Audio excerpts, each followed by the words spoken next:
your game, and I really wished I could crop this dang gator out, but I can't. I think you strategically put this gator up there so we all have Yeah, to I see did. it. It was the plan.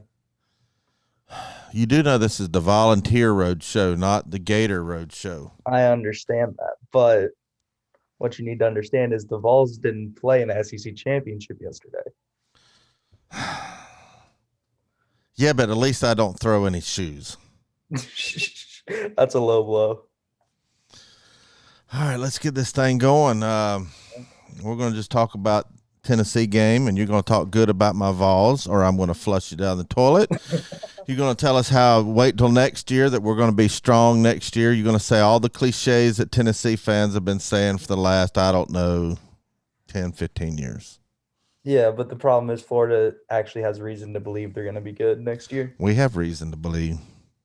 Do you? Mm-hmm. All right, we'll talk about your game, and then we'll go out with you saying a couple words about your Lord and Savior, Mahomes. Yep. And Hill. Yep. Entire Chiefs team. Yep, the tired All right. Chiefs team. That how they're You not want to talk about how they're Tennessee going to. Are you going to talk how we're going to the Super Bowl and all that stuff? I mean, promise you that. it's basically guaranteed, right? Need a defense to tighten up if we're going to go to the Super Bowl. That's all there's to Mahomes it. has You got know this. that. You know that. If you don't have a defense, it ain't going to work. Yep. We got it though. All right, let's get this thing going. What's up, All right. Facebook? What's up, YouTubes? That's right, it's me, Bobby C, a.k.a. Catfish, and this goofy little joker next to me is one of my best viewers. Y'all affectionately know him as Crying Ryan. It's Ryan Schrick, Farragut graduate from Tennessee. His dad tried his best to turn him into a Tennessee fan. He said some bull crap about when he was a kid, he just liked the Gators colors. I don't know, probably like the mascot. I don't know how you can think that orange sitting above his head is better than Tennessee orange. It's right here. You probably were you dropped on your head like when your mom was bringing you out of a cradle or something, No. and you I'm got just- dropped. Is that what no, happened? Just the Florida Gator orange is so much better than that nasty Tennessee orange. I don't think so. Anyway, Chase Talent said, "What's up?" Matt Dummett's over here. What's up? Yeah, I got Crying Ryan. We're going to talk about the Tennessee Texas A&M game. I could not stream it. Billy had some electric difficulties in his neighborhood. They had some construction in the neighborhood, and they had to shut his power off for a couple hours. It put a lot of strain on this system, and I couldn't do it. And so we only got like the first quarter. But to be honest with you, Ryan, this is Shoot Straight Sunday. You know, I talk a lot of smack, and most of it, you know, I don't believe. But I got to talk it. I'm supposed to. That's what I'm paid to do, literally. You got to do it. But I kind of knew it was going to end up like this. I hoped it wouldn't. I had a feeling that we might just pull this thing out. And now we got an Alabama fan over here, Ryan, but we're going to talk about him in a minute. He's a great viewer. Anyway, y'all wait till next year, by God. I got a feeling about next year. I really do. I got a feeling. Harrison Bailey is going to be our quarterback. I think, I don't know. I'm just so disappointed. You know what I was disappointed the most in? It wasn't the coaching and it wasn't the quarterback. And that's the ones that got all the blame. I'm not saying they didn't deserve any blame, but they got all the blame. I was disappointed in our defensive tackles and our offensive line. We had 24. Count them, 24 stars on that offensive line. I mean, yeah. And they played like they were talented. Furman. Your offensive line was talented, but you didn't have enough time to play together over the offseason, like practice. So really your blocking broke down because the chemistry wasn't there. I guess there's a lot to chemistry. There's a lot to it that you don't really know. That's kind of like one of those intangibles everybody talks about. You really can't put your finger on it, but still, when you're a big old son of a gun like those guys were, and they got feet, you still got to be. You can still block. It don't matter if you hate the guy next to you. You should be able to block somebody. Yeah, but I don't know. It just I didn't think work out chemistry that is a way. little bit overrated. Yes, it's needed, but if you're big and you're fast, you ought to be able to put that defensive guy on your butt. And we didn't. Hardly any. Now, there were times that we did play well. We played some halves that was as good as anybody in the country. And the next half is like, where did they go? Did they have somebody just use their uniform and come out the second half, or vice versa? You know, we played sorry the first half and we didn't come out the second half. I think a lot of Tennessee's year has been defined by one half. I mean, weren't y'all up on Georgia in the first half? Oh, big time. And then you didn't score another point. Pretty much. I mean, yeah. This wasn't this is not your show where you can bring up bad memories. This is my show. Or I'll bring up the shoe throwing. The shoe throwing hurt. Anyway. So dumb. Tell me, deep down inside, are you a little bit worried about the Tennessee game next year? A little bit now that you're losing all your players? You a little bit? Absolutely Just tell not. me. I got to know. Absolutely not. Come on. Not even a little bit? No, not at all. So that means that you're so confident that you know you're going to win next year, right? Yeah. So if we beat you, how are you going to feel after the game? I mean, there's no if we beat you because you're not beating us. This is my show. You I wanna live in said, let's fantasy pretend just for a second. You wanna If live in we fantasy beat you, how would you feel? Because I'd feel anybody can lose disappointed. on any given Saturday. I'd feel Anybody. disappointed. Like how? Very disappointed. Oh, Like, that makes me want to beat you even more. It'd be an extreme letdown if we lost to a team that won how many games? 3 games this year. Got blown out by Kentucky, blown out by Arkansas. Right. If we scored I don't know, if we scored like 5 more touchdowns this year, we're going 7-3. Maybe 6 more touchdowns. If we had an offensive line, we'd have won a couple more games. If you had a better coaching staff, you would have won a few more games. I am disappointed in my coaching staff. I'm not on the fire Jeremy Pruitt bandwagon because there's nothing you can do about it. It don't matter how bad he is. He's not our quarterback. He's our coach. As like I've said many times, you don't ask everybody in the athletic department, every coach, everybody in the athletic department take a pay cut because they're broke. They got a $40 million deficit, and then turn around and have a multi-million-dollar buyout of Jeremy Pruitt, and then hire a coach that we'll all be satisfied with. We don't have the money. If we don't have the money to pay the coaches and we're asking them for a pay cut, then we don't have money for a new coach. So you either get off the bandwagon or get on it, grin and bear it, and cheer your butt off. All right, but I got one question for you. How much money did Eric Gray cost? What does that mean? You not see the scandal at NCAA? No. They caught Tennessee paying players, They ain't paid nobody. and one of the players was apparently Eric Gray. So I just need to know about how much money did Eric Gray cost? Well, first of all, it was supposed to be in unmarked bills when I give it to him. Unmarked bills. And so they can't prove it. So there you go. They did prove it, and you're getting ready to get the hammer down on you. So Well, I do know we outbid Florida on a couple of players. And Florida outbid us on a couple of players. So if we're going down, you're going down. We ain't paying players. There's no proof of that.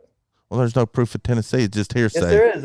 NCAA is doing an investigation right That doesn't matter. An investigation don't mean nothing. I'm pretty sure they found out the investigation. We ain't paying nobody. Who's paying them? I want to know who this day is. Who's paying them? Who's paying them? Tell me. Is Jeremy Pruitt a recruiter paying them? Who's paying them? Somebody with the university? Somebody, maybe the boosters. Is that the university? I mean, yeah, it's university boosters. Are they connected to the university in an official capacity? Yes. How? University of Tennessee boosters. That's just Still that's a recruiting club. violation. That's a club. And boosters have been paying players for a long time in college football. But I think it's a little rough because they all do it. They all had that $500 handshake. They have a $500 handshake. Well, I haven't been paying attention. As you know, National Signing Day was a few days ago. Do you know what place Tennessee is at so far? I think I saw something like you're around. We were in the top 10. I don't think you are anymore. No, we're not. All right. Well, that's rough. We falling out. So, well, give me your honest. So we're assuming we go back to a normal season, 12 games, right? Mm-hmm. What Tennessee's record gonna be next year? We're going 15-0. Okay, now you said I this is straight up promise you. Sunday. Promise you this will be the year. I got to say it because if it happens, I look like a genius. Yeah, but every time it doesn't, you look even more ridiculous. Well, that's okay. That's my shtick. No, I don't know. I don't know. It depends on what Jeremy Pruitt does this offseason. If he cans Will Friend, cans the Florida State plant and Chris Winkie, and get somebody in there that can coach, maybe move T. Martin over to quarterback's coach, even though I wasn't the hugest T. Martin fan as far as a player playing the quarterback position. I loved him as a player.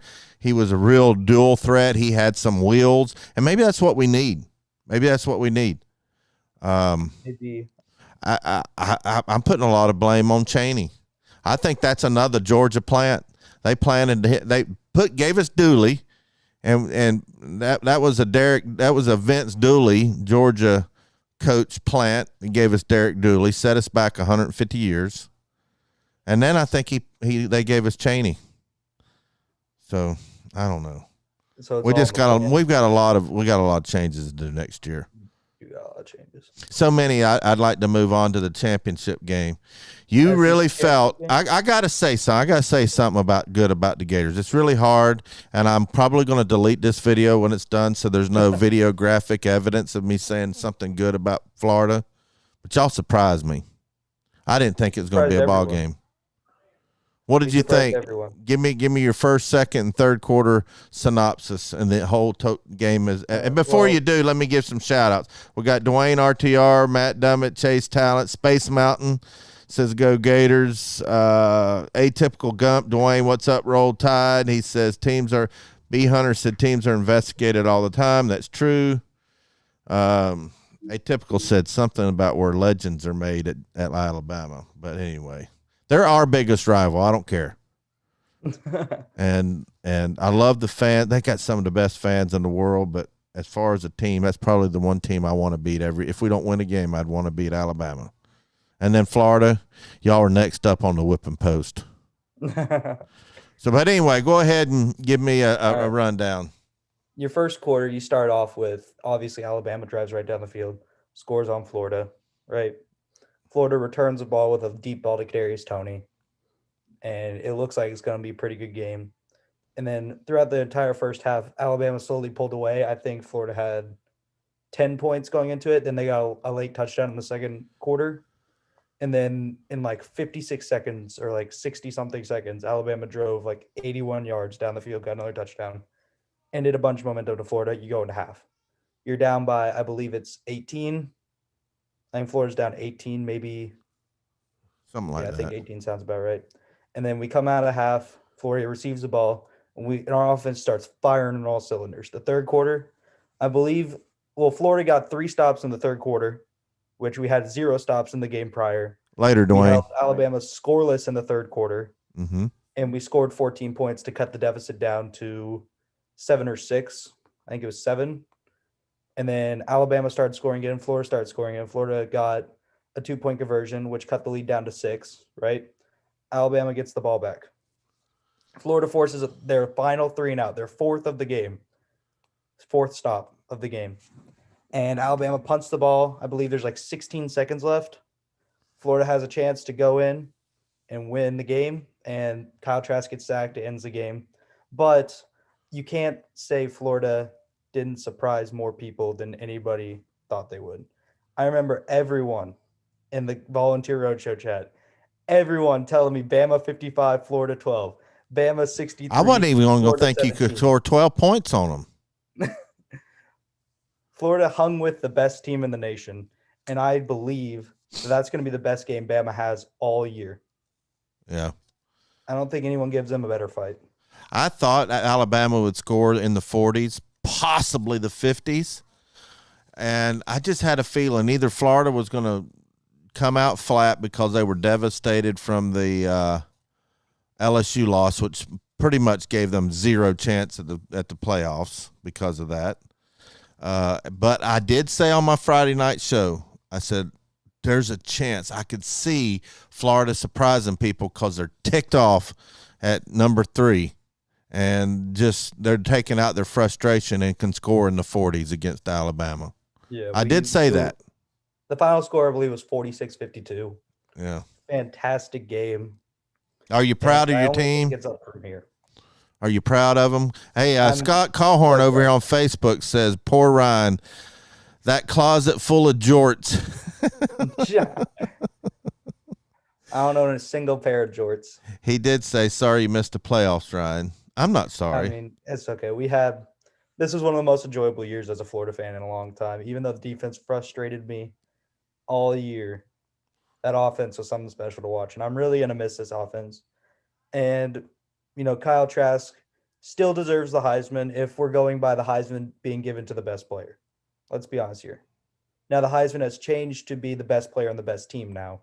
But if it's who gets the best player in the country who had the best season, that's 100% Kyle Trask. It's not arguable. I think he probably, man, I can't argue against that statement. I think there's some quarterbacks that had some good seasons, maybe comparable season. I think that Mac Jones gets more credit than he deserves. I think his wide receiver core and his running back Najee Harris gives him a lot, makes him look really, really, really good. Yeah. And they got a great offensive line. He don't hardly ever get hit. Yeah. Kyle Trask did more this season with less than Mac Jones did. And it's just remarkable what he did. I believe he ended the year with 46 total touchdowns, 3 rushing, 43 passing, I believe. And I believe Mac Jones ended it with 33 total touchdowns. I do think, and this is my personal opinion, I think the best quarterback the best player that plays the quarterback position is Trevor Lawrence. I think he has the most upside to be an NFL quarterback. Yeah. He needs to cut his hair. His hairs look, I think the only thing that's more goofy than his hair is whatever you call that growing on Trask's face. I don't know if it's a goatee. I don't know what it is. You can't really call it a goatee. It's kind of I don't know. It looks ridiculous. You got to admit that. Dominated this season. Maybe and so. If it was I stand by this. If this was a 12-game season, if we played some more bums, right, we had our normal season, we would see Burrow-ish numbers. Maybe. Do you think Kyle Trask this year is better than Joe Burrow last year? You can't say that. No. Not after Burrow went undefeated, won the national championship, had the best quarterback season of all time. Do you know that there's a great YouTuber, Mr. Dugas, the year before Burrow's magical year, wanted Joe Burrow gone. Couldn't stand him. He said he couldn't hit the ocean from the deck of the Titanic, and he just was a horrible quarterback. There was probably 50% of the LSU fans felt the same way about Joe Burrow as Tennessee fans feel about JG.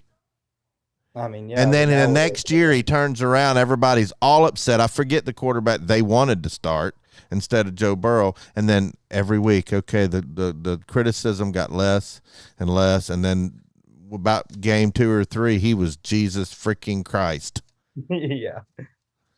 So I think the coaching has a lot to do with it. But I think that coach they brought in, what was his name? Ed Orgeron? No, the quarterback coach Joe Brady. Yep.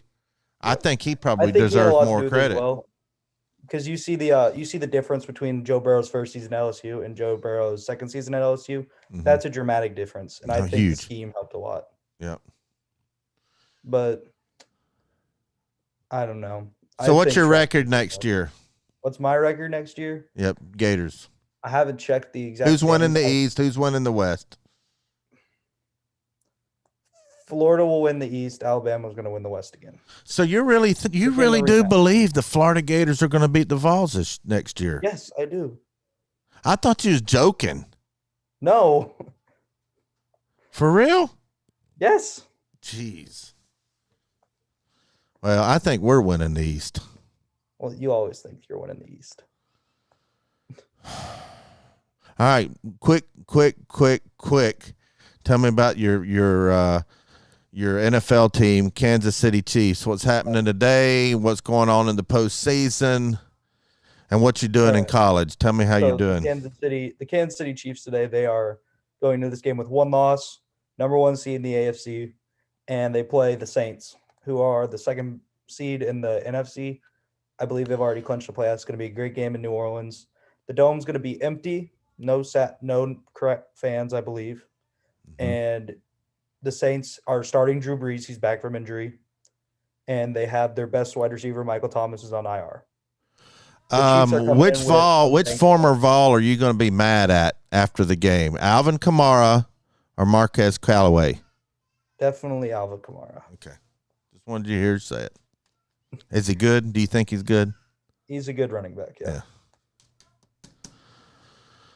Well, the Chiefs are gonna roll this game. You think so? As I expect them to. I think they could win by 10 plus if they wanted to, but the Chiefs have been making these recent games close, which I don't understand why. So look for a good game. I do believe the Chiefs will probably finish out this season strong. We play the Saints, then the Falcons and the Chargers. Those are all 3 very winnable games. And then we go into the postseason. 1st seed, get the bye. Andy Reid after a bye week. Everyone knows that story. He's amazing after a bye week. I think we make it to the Super Bowl, and I believe we win the Super Bowl again. We're the best team in the NFL. We know your weakest link is defense. If you could ask, if Santa Claus was real, and he might be real, I don't know. If Santa Claus was real and you could say, Santa Claus, I need this position filled with a better player, which one is it? I'm telling you, we're going to go with inside linebacker. You need a new inside linebacker for Christmas. Or any linebacker position, really. But, yes. That, I believe, is our weakest link in there because our D-line, we have very good players in D-line. Our secondary is pretty good. We have a good safety duo. Corner's been locking down pretty well. It's literally our linebackers that I think is our weakest link. All right, I want to hear you say something. Tell me you miss EB, Eric Berry. I mean, we have Tyrann Mathieu right now. Tell me you miss Eric Berry. If Eric Berry never got injured, never got cancer, I would miss a prime Eric Berry right now. And tell me that Eric Berry trucked Tim Tebow in the swamp. Tim Tebow put Eric Berry on his ass. No, he didn't. Yes, he did. No, he didn't. Yes, he did. You didn't watch the same clip I watched. It was a collision that could have split atoms. Pound for pound, Eric Berry won that. If you handicap that hit based on weight, Eric Berry wins it. But if you look at the hit right now, who got the yardage? Tebow got the yardage. But EB did pick him off for a touchdown as a freshman. He did. And Tim Tebow said he was the best DB he ever faced in college. He was a good college DB. Mm-hmm. And a great NFL DB. So does that make us DBU? That does not make you DBU. Mm. All right. All right, Ryan. I appreciate you coming on the show. All right. Got to go watch a game. Go Gators. Give me a score. Give me a score for today. I need a score right now. Score? We're going to need a score. Okay. Chiefs 42, Saints 35. I say 28-13 Chiefs. All right. All right. Well, thanks for tuning in. Going back to back. Go Vols. I don't care what Crying Ryan says. I don't care what Uncle Lou says. I don't care what Dwayne RTR says or any other non-Tennessee fans say. We win in the East next year, and we're going 15-0. I promise you that. Hey, don't be putting that Gator crap on my – this is a volunteer road show.